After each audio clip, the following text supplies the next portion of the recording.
Your cat. I can't do this anymore with the rain. It's raining. Okay, let's try this again. It started raining on us earlier. We are in Mississippi at the Desoto National Park. We are camping at the Big Biloxi Campgrounds, and our friendly camp host has given us some tips, some RV tips. Looks like he might have been doing it for a very long time. So he says that we're going to run into ant issues if we haven't already. We haven't so far, but if and when we do, we're ready. We have Comet. Comet is to spread around the tires and anything that's touching the ground, like the jacks or the water hose and electric line and things like that. So this will prevent the ants from coming up into the camper. If they do get into the camper, we have original Listerine and a spray bottle. So we'll pour the Listerine in the spray bottle and spray it in the cabinets or anywhere we're finding them, any trails that they're coming in. I'm assuming that the original he recommended because it doesn't have a dye and it's non-toxic. He also recommended petroleum jelly. It is for the electric and water hose line around the spigot and then the electric cord at the connections. So if they do start crawling up that and they meet the petroleum jelly, they'll turn around. So that's what we have that for. There's a couple other tips for black tank upkeep, and I'll let Cade share that with you after he's done playing with the fire. Got my fire going, finally. I had to use some diesel from the truck because all the stuff's wet around here. It rained all day yesterday and I cut up all this wood, so I'm determined to make a fire. So on the tank cleaning and maintenance and stuff like that, we did some research about putting laundry detergents and stuff like that as a cleaning additive, fragrance, and lubricating properties to lubricate the sides of the tank so any chunky material will fall off, slide off the sides, and won't stick or clump or anything like that.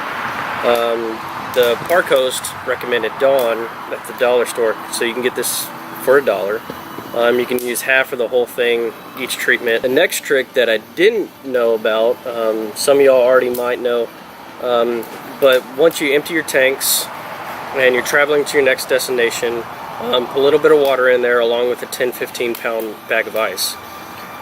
When you do that, the water is going to naturally slosh and act like a secondary cleaner. It's going to hit the walls, it's going to go up. So the more water you have in there, the might do better, but never have your tanks completely empty, obviously, because once they dry out, they crack.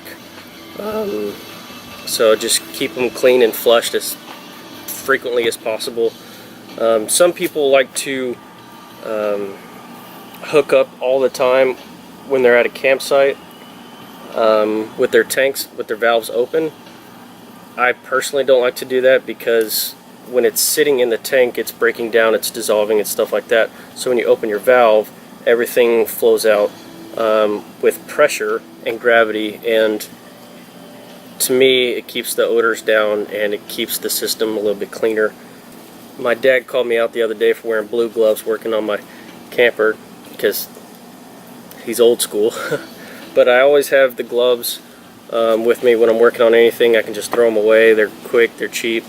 Also, I always wear them when I do the tanks, open the valves, clean the valves, flush the system, just because it's sanitary.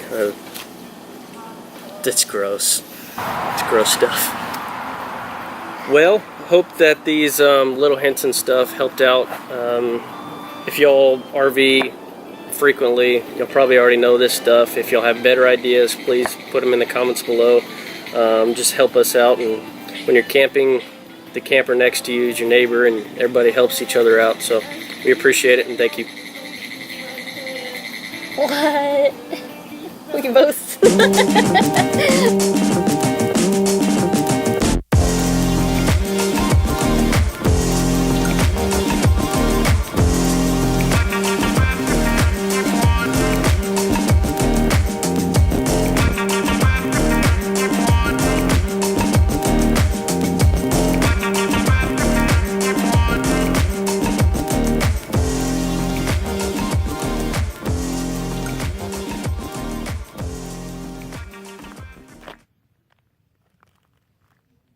Oh, the whole time? The whole time.